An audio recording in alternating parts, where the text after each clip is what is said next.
Il était une fois un roi si grand, si aimé de ses peuples, si respecté de tous ses voisins et de ses alliés, qu'on pouvait dire qu'il était le plus heureux de tous les monarques.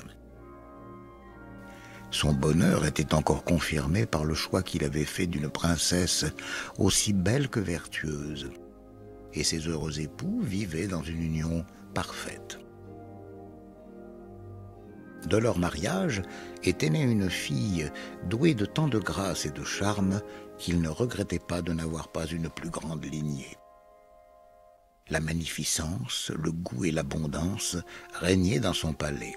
Les ministres étaient sages et habiles, les courtisans vertueux et attachés, les domestiques fidèles et laborieux. Les écuries vastes et remplies des plus beaux chevaux du monde, couverts de riches caparaçons. Mais ce qui étonnait les étrangers qui venaient admirer ces belles écuries, c'est qu'au lieu le plus apparent, un maître d'âne étalait de longues et grandes oreilles. Que se passe-t-il donc dans ce vaste et riche palais? Vous ne savez pas, mais tout le monde vient ici pour voir les écuries. Les écuries? Mais n'y a-t-il pas là des chevaux comme partout ailleurs? Si, bien sûr, des grands et des petits caparaçonnés, couverts d'or et de broderies. Mais au lieu le plus apparent, que distingue-t-on? Un âne. Et c'est là qu'est la cause de cette curiosité. Vous vous moquez. Non, car chaque matin, savez-vous ce que l'on recueille sur la litière de cet âne? Des louis d'or. Est-ce possible? Je veux en juger par moi-même. Mais je crains bien, hélas, qu'aujourd'hui, personne ne puisse pénétrer dans le palais. C'est vrai, la reine est atteinte d'une grave maladie. Hélas. Et la science des médecins est impuissante. Elle va mourir.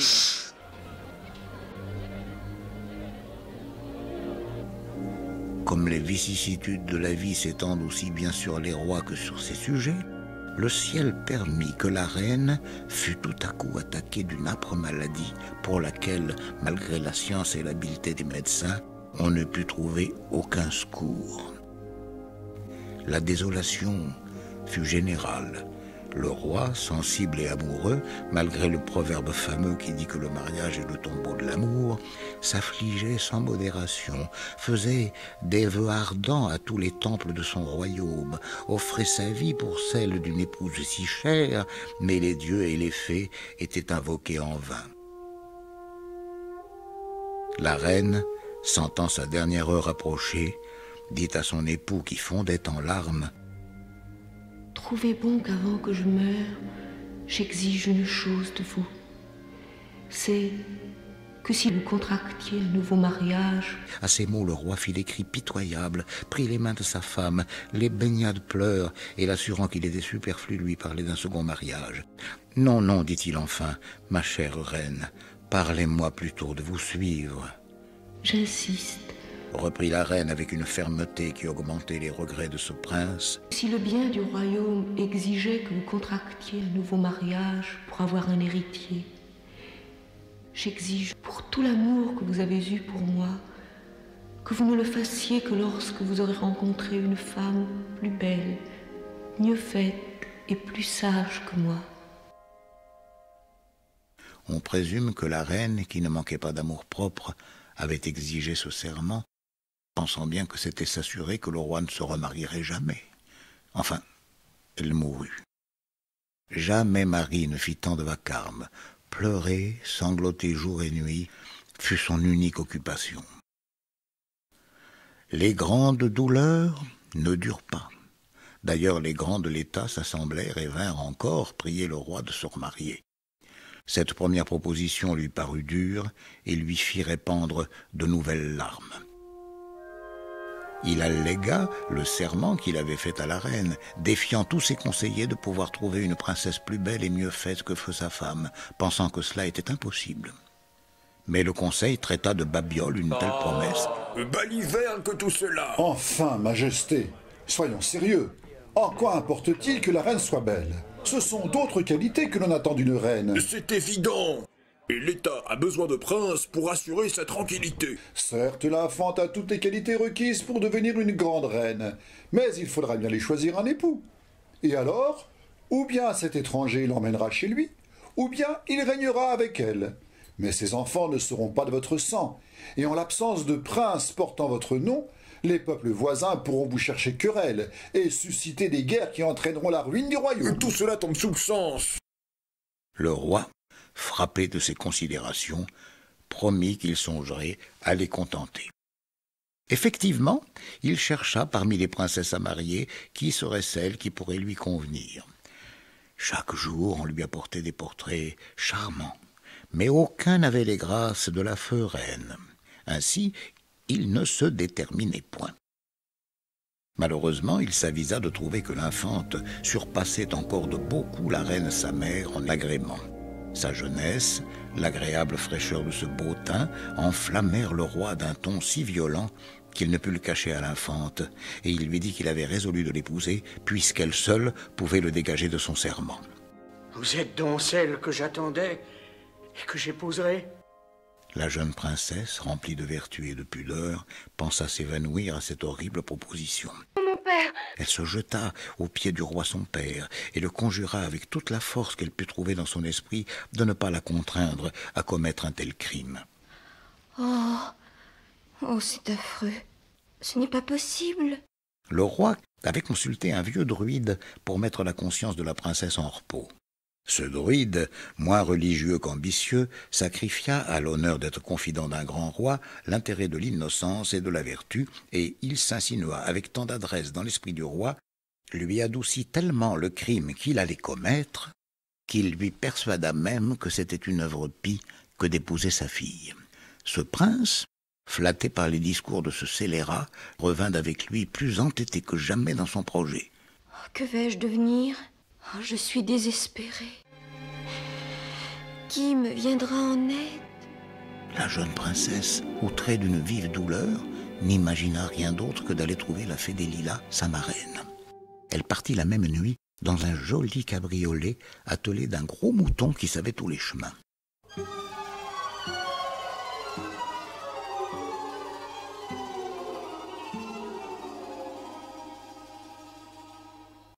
Elle y arriva, heureusement. Bonne fée, ma marraine, m'entendez-vous? Venez à mon secours.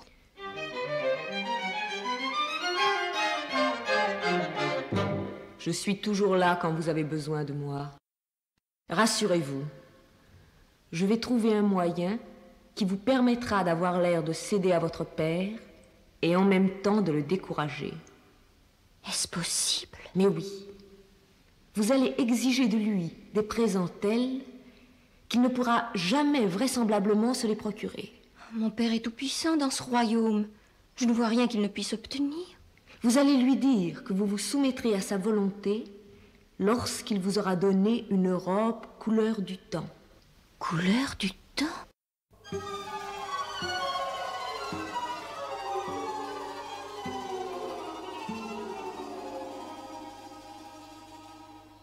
Sire, je me soumettrai à votre volonté, mais auparavant je désirerais... Quoi? Dites vite, princesse. Vous aurez tout ce que vous voulez. Je voudrais une robe couleur du temps. Le roi, ravi de l'espérance qu'elle lui donnait, assembla les plus fameux ouvriers et leur commanda cette robe. Que cette princesse ait d'ici 2 jours une robe couleur du temps. Si elle ne l'a pas, vous serez tous pendus. Il n'eut pas le chagrin d'en venir à cette extrémité. Dès le second jour, ils apportèrent la robe si désirée.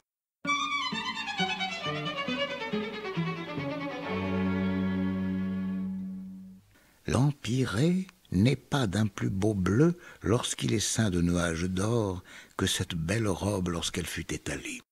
L'infante en fut toute contristée et ne savait comment se tirer d'embarras. Le roi pressait la conclusion. Il fallut recourir encore à la marraine, qui, étonnée de ce que son secret n'avait pas réussi, lui dit d'essayer d'en demander une de la couleur de la lune.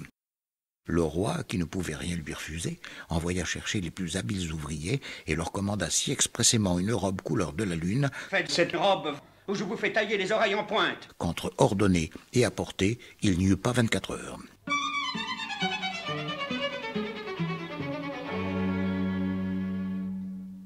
L'infante, plus charmée de cette superbe robe que des soins du roi son père, s'affligea immodérément. La fée des Lilas, qui savait tout, vint au secours de l'affligée princesse et lui dit « Ou je me trompe fort, ou je crois que si vous demandez une robe couleur du soleil, ou nous viendrons à bout de dégoûter le roi votre père, car jamais on ne pourra parvenir à faire pareille robe, ou nous gagnerons au moins du temps. » L'infante en convint, demanda la robe, et l'amoureux roi donna sans regret tous les diamants et les rubis de sa couronne pour aider à ce superbe ouvrage, avec l'ordre de ne rien épargner pour rendre cette robe égale au soleil. Que cette princesse ait cette robe d'ici 2 jours, ou je vous ferai couper en rondelles. Aussi, dès qu'elle parut, tous ceux qui la virent déployer furent obligés de fermer les yeux tant qu'ils furent éblouis. C'est de ce temps que datent les lunettes vertes et les verres noirs. Que devint l'infante à cette vue?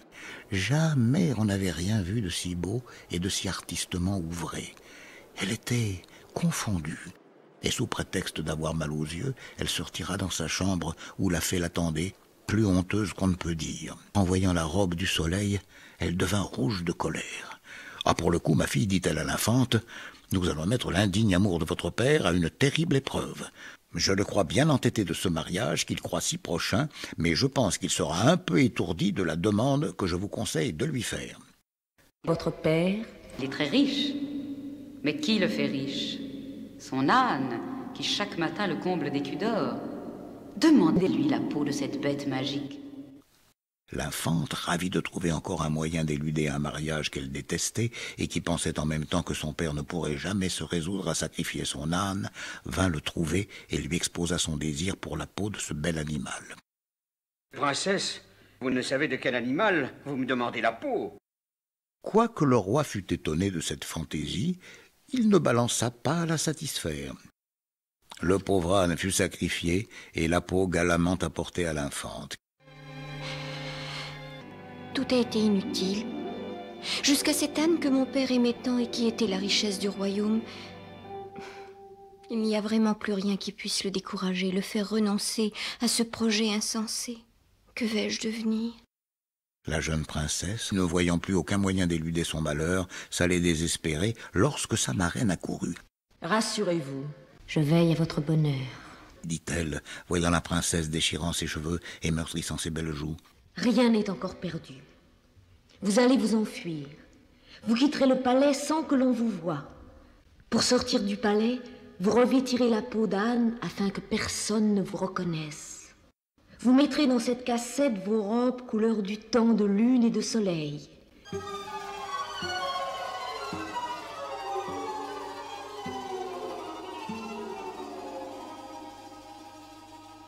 Je dois donc m'en aller?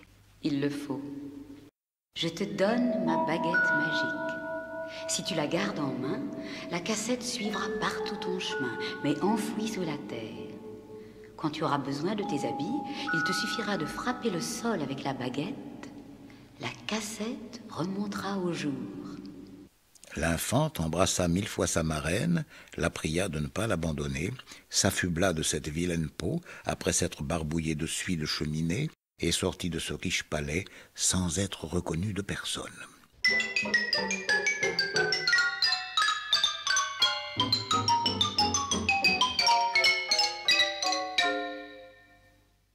L'absence de l'infante causa une grande rumeur.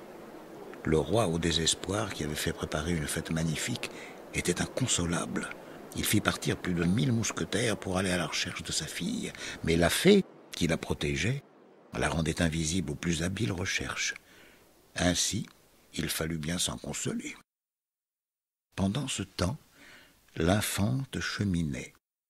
Elle alla bien loin, encore plus loin, et cherchait partout une place. Mais quoique par charité on lui donnât à manger, on la trouvait si crasseuse que personne n'en voulait. Cependant, elle entra dans une belle ville, à la porte de laquelle était une métairie, dont la fermière avait besoin d'un souillon pour laver les torchons, nettoyer les dindons et l'auge des cochons. Cette femme, voyant cette voyageuse si malpropre, lui proposa d'entrer chez elle. Ce que l'infante accepta de grand cœur, tant elle était lasse d'avoir tant marché. On la mit dans un coin reculé de la cuisine, tant sa peau d'âne la rendait sale et dégoûtante. Enfin, On s'y accoutuma. D'ailleurs, elle était si soigneuse de remplir ses devoirs que la fermière l'a pris sous sa protection. Elle conduisait les moutons, les faisait parquer au temps où il le fallait. Elle menait les dindons paître avec une telle intelligence qu'il semblait qu'elle n'eût jamais fait autre chose. Aussi, tout fructifiait sous ses belles mains.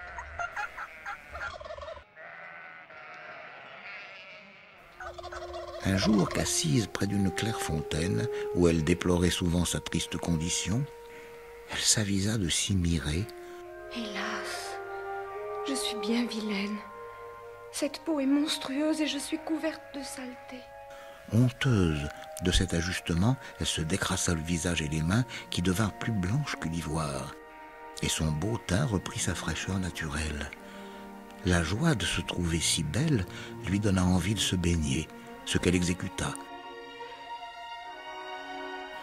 Mais il lui fallut remettre son indigne peau pour retourner à la métairie. Heureusement, le lendemain était un jour de fête. Voici ma cassette. Je veux mettre ma robe couleur de lune, que je me coiffe à présent. Ainsi, elle eut le loisir de tirer sa cassette, d'arranger sa toilette, de poudrer ses beaux cheveux et de mettre sa belle robe couleur de lune. Sa chambre était si petite que la queue de cette belle robe ne pouvait pas s'étendre. Elle mêlait des fleurs et des diamants dans ses beaux cheveux avec un art admirable, et souvent elle soupirait de n'avoir pour témoin de sa beauté que ses moutons et ses dindons, qu'il aimait autant avec son horrible peau d'âne, dont on lui avait donné le nom dans cette ferme. Un jour, quelque prince charmant viendra pour m'épouser. Ce sera alors la fin de toutes mes misères. Un jour de fête que Peau d'âne avait mis sa robe couleur du soleil, le fils du roi, à qui cette ferme appartenait, vint y descendre pour se reposer en revenant de la chasse. Ce prince était jeune, beau et admirablement bien fait. Il avait l'amour de son père et de la reine sa mère. Il était adoré des peuples. On offrit à ce jeune prince une collation champêtre qu'il accepta. Puis il se mit à parcourir les basses-cours et tous les recoins. En courant ainsi de lieu en lieu, il entra dans une sombre allée, au bout de laquelle il vit une porte fermée. La curiosité lui fit mettre l'œil à la serrure. Mais que devint-il en apercevant la princesse si belle et si richement vêtue qu'à son air noble et modeste, il la prit pour une divinité. L'impétuosité du sentiment qu'il éprouva dans ce moment l'aurait porté à enfoncer la porte sans le respect que lui inspira cette ravissante personne. Il sortit avec peine de cette allée sombre et obscure, mais ce fut pour s'informer. Qui demeure au fond de cette basse-cour? Oh, rien, monseigneur, juste une pauvre fille disgraciée par la nature et que nous employons par charité. C'est Peau d'âne, une souillon. Le prince, peu satisfait de cet éclaircissement, vit bien que ces gens grossiers n'en savaient pas davantage et qu'il était inutile de les questionner. Il revint au palais du roi son père, plus amoureux qu'on ne peut le dire, ayant continuellement devant les yeux la belle image de cette divinité qu'il avait vue par le trou de la serrure. Il se repentit de n'avoir pas heurté à la porte et se promit bien de n'y pas manquer une autre fois. Mais l'agitation de son sang, causée par l'ardeur de son amour, lui donna dans la même nuit une fièvre si terrible que bientôt il fut réduit à l'extrémité. La reine, sa mère, qui n'avait que lui d'enfant, se désespérait de ce que tous les remèdes étaient inutiles. Elle promettait en vain les plus grandes récompenses aux médecins. Ils y employèrent tout leur art, mais rien ne guérissait le prince. Enfin, ils devinèrent qu'un mortel chagrin causait tout ce ravage. Ils en avertirent la reine, qui, toute pleine de tendresse pour son fils, vint le conjurer de dire la cause de son mal. « Je vous en supplie, cher fils, dites-nous la cause de votre chagrin. Si vous souhaitez que l'on vous cède la couronne, votre père descendra sans regret de son trône pour vous y faire monter. Si jamais vous désirez quelque princesse dont le père est notre ennemi et nous fait la guerre, nous sacrifierons tout pour vous donner ce que vous désirez. Mais je vous en conjure, ne vous laissez pas mourir, car notre vie dépend de la vôtre. » La reine n'acheva pas ce touchant discours sans mouiller le visage du prince d'un torrent de larmes. « Madame, lui dit enfin le prince avec une voix très faible, je ne suis pas assez dénaturé pour désirer la couronne de mon père. Plaise au ciel qu'il vive de longues années et que je sois le plus fidèle et le plus respectueux de ses sujets. Quant à la princesse que vous m'offrez, je n'ai pas encore pensé à me marier, et vous pensez bien que, soumis comme je suis à vos volontés, je vous obéirai toujours, quoi qu'il m'en coûte. Alors, mon fils, reprit la reine, sauve ma vie et celle de ton père en nous déclarant ce que tu désires, et sois assuré que nous te l'accorderons. Eh bien, madame, puisqu'il faut vous déclarer ma pensée, je vais vous obéir. Je ne voudrais à aucun prix mettre en danger deux êtres qui me sont si chers. Je désire que Podane me fasse un gâteau et qu'on me l'apporte dès qu'il sera fait. La reine, étonnée de ce nom bizarre, demanda qui était cette Podane. Madame, reprit un de ses officiers qui par hasard avait vu cette fille, c'est la plus vilaine bête qu'on ait jamais vue après le loup. Une fille crasseuse qui loge dans votre métairie et garde vos dindons. N'importe, dit la reine. Notre fils, au retour de la chasse, a peut-être mangé de sa pâtisserie, c'est une fantaisie de malade. Il faut donc que Podane, puisque Podane il y a, lui fasse promptement un gâteau.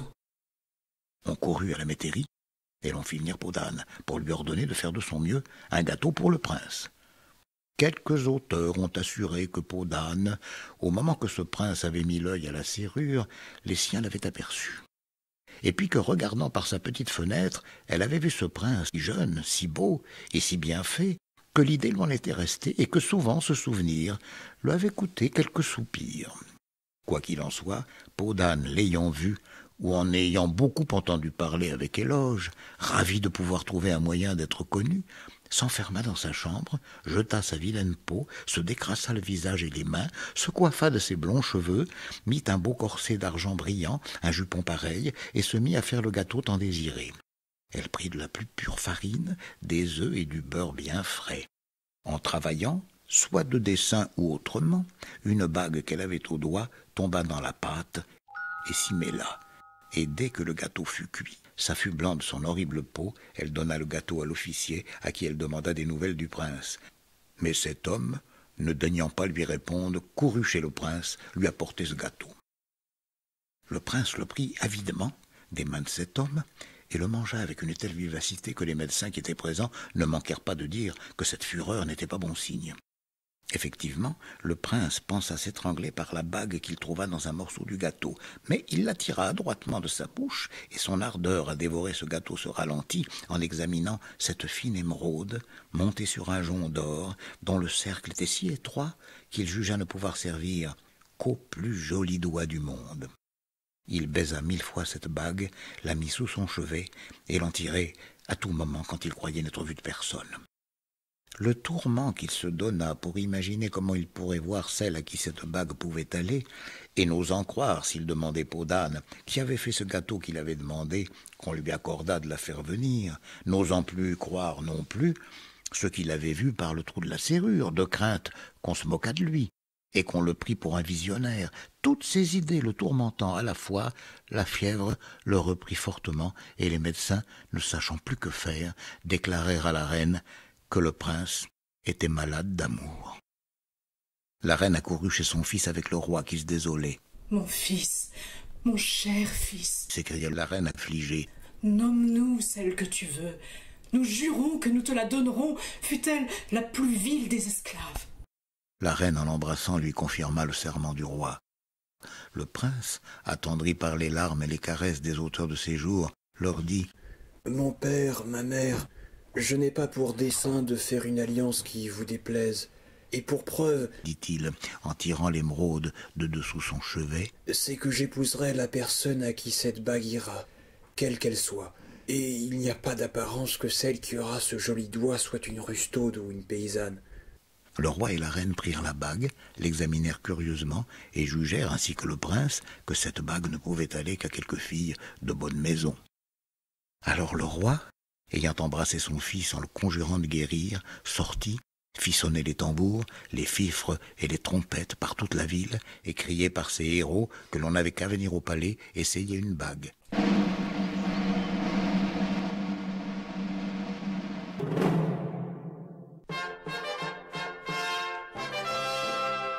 Oyez, oyez, braves gens!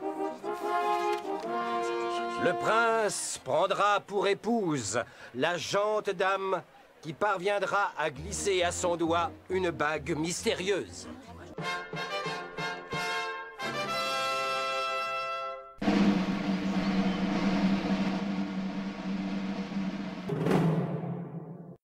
Les princesses d'abord arrivèrent, puis les duchesses, les marquises et les baronnes. Mais elles eurent toutes beau s'amenuiser les doigts, aucune ne put mettre la bague. Il en fallut venir aux grisettes, qui, toutes jolies qu'elles étaient, avaient toutes les doigts trop gros. Le prince, qui se portait mieux, faisait lui-même l'essai. Enfin, on en vint aux filles de chambre. Elles ne réussirent pas mieux. Il n'y avait plus personne qui n'eût essayé cette bague sans succès, lorsque le prince demanda les cuisinières, les marmitonnes, les gardeuses de moutons, et on m'en amena tout cela. Mais leurs gros doigts rouges et courts ne purent seulement aller par-delà de l'ongle. « A-t-on fait venir cette peau d'âne qui m'a fait un gâteau ces jours derniers ?» dit le prince. Chacun se prit à rire. Non, sire. Et lui dit que non, tant elle était sale et crasseuse. Peau d'âne? Qui est peau d'âne? Dit le roi. Une servante de ferme, sire. Peu m'importe, qu'on aille la chercher. On courut, en riant et se moquant, chercher la dindonnière. L'infante, qui avait entendu les tambours et les cris des héros d'armes, s'était bien doutée que sa bague faisait ce tintamarre. Elle aimait le prince, et comme le véritable amour est craintif et n'a point de vanité, elle était dans la crainte continuelle que quelque dame n'eût le doigt aussi menu que le sien. Elle eut donc une grande joie quand on vint la chercher et qu'on heurta à sa porte. Depuis qu'elle avait su qu'on cherchait un doigt propre à mettre sa bague, je ne sais quel espoir l'avait portée à se coiffer plus soigneusement et à mettre son beau corsage d'argent avec le jupon plein de falbalas de dentelle d'argent semé d'émeraude. Sitôt qu'elle entendit qu'on heurtait à la porte et qu'on l'appelait pour aller chez le prince, elle remit promptement sa peau d'âne, ouvrit sa porte. « Allez, viens, peau d'âne, le roi veut te faire épouser son fils. » Et ces gens, avec de longs éclats de rire, ils la menèrent chez le prince.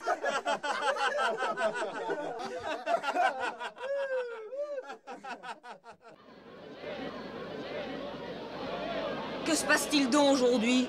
L'âne du royaume voisin aurait-il émigré ici? Il s'agit bien de cela. D'ailleurs, cet âne n'existe plus, paraît-il. Excusez-moi, je suis étrangère au pays. Et alors, d'où vient cette agitation? Notre prince va se marier. Ah? Et avec qui? Nous savons pas encore, c'est pourquoi nous attendons. Mais encore? Le prince n'épousera que la jeune fille dont un doigt sera assez fin pour porter une bague qu'il a trouvée de la façon la plus mystérieuse, en mangeant un gâteau. Toutes les jeunes filles du pays ont été appelées, défilent en ce moment devant le prince pour essayer la bague. Toutes les jeunes filles, en êtes-vous sûr? Mais oui, car je ne pense pas que l'on puisse ainsi considérer peau d'âne. Aurait-elle décidé de vous faire mentir? La voici. C'est pas possible. Elle pourra même pas pénétrer au palais. Le fait est qu'elle n'est guère présentable. Aurait-elle perdu la raison pour oser s'exhiber dans cette tenue? Regardez, voici le prince qui s'avance sur les marches du palais. Mais que fait-il? Il fait venir peau d'âne pour essayer la bague. Vous l'aviez dit, elle a perdu la raison. Le prince lui-même, étonné de l'accoutrement de cette fille, n'osa croire que ce fût elle qu'il avait vue si pompeuse et si belle. Triste et confondu de s'être si lourdement trompé, « Est-ce vous, lui dit-il, qui logez au fond de cette allée obscure dans la 3e basse-cour de la métairie ?»« Oui, Majesté. » répondit-elle. « Montrez-moi votre main. » dit-il en tremblant et poussant un profond soupir. Dame, qui fut bien surpris. Ce fut le roi et la reine, ainsi que tous les chambellans et les grands de la cour, lorsque de dessous cette peau noire et crasseuse sortit une main délicate, blanche et couleur de rose, où la bague s'ajusta sans peine au plus joli petit doigt du monde. La bague lui va. Mais c'est qu'elle a de jolies mains. Que fait-elle? Elle ôte son vêtement. Quelle merveilleuse robe! Voilà donc ce qu'elle cachait sous sa misérable défroque. Elle brille autant que le soleil. Qui peut-elle bien être? L'infante parut d'une beauté si ravissante que le prince, tout faible qu'il était, se mit à ses genoux et les serra avec une ardeur qui la fit rougir. Mais on ne s'en aperçut presque pas parce que le roi et la reine vinrent l'embrasser de toute leur force et lui demander si elle voulait bien épouser leur fils. La princesse, confuse de tant de caresses et de l'amour que lui marquait ce beau jeune prince, allait cependant les en remercier lorsque le plafond s'ouvrit et que la fée des lilas, descendant dans un char fait de branches et de fleurs de son nom, conta avec une grâce infinie l'histoire de l'infante. Le roi et la reine, charmés de voir que Podane était une grande princesse, redoublèrent leurs caresses, mais le prince fut encore plus sensible à la vertu de la princesse, et son amour s'accrut par cette connaissance. L'impatience du prince pour épouser la princesse fut telle qu'à peine donna-t-il le temps de faire les préparatifs convenables pour cet auguste mariage. Le roi et la reine, qui étaient affolés de leur belle-fille, lui faisaient 1000 caresses et la tenaient incessamment dans leurs bras. Elle avait déclaré qu'elle ne pouvait épouser le prince sans le consentement du roi son père. Aussi fut-il le premier à qui on envoya une invitation sans lui dire qu'elle était l'épousée. La fée des lilas, qui présidait à tout, comme de raison, l'avait exigé à cause des conséquences. Il vint des rois de tous les pays, les uns en chaises à porteurs, d'autres en cabriolets, de plus éloignés montés sur des éléphants, sur des tigres, sur des aigles, mais le plus magnifique, le plus puissant, fut le père de l'infante, qui, heureusement, avait oublié son amour impossible et avait épousé une reine veuve, fort belle, dont il n'avait point eu d'enfant. L'infante courut au-devant de lui. Il la reconnut aussitôt et l'embrassa avec une grande tendresse avant qu'elle eût le temps de se jeter à ses genoux. Le roi et la reine lui présentèrent leur fils, qu'il combla d'amitié. Les noces se firent avec toute la pompe imaginable. Les jeunes époux, peu sensibles à ces magnificences, ne virent et ne regardèrent que. Le roi, père du prince, fit couronner son fils ce même jour et lui baisant la main, le plaça sur son trône. Malgré la résistance de ce fils si bien né, il lui fallut obéir. Les fêtes de cet illustre mariage durèrent près de 3 mois. Mais l'amour des 2 époux durerait encore tant ils s'aimaient, s'ils n'étaient pas morts 100 ans après.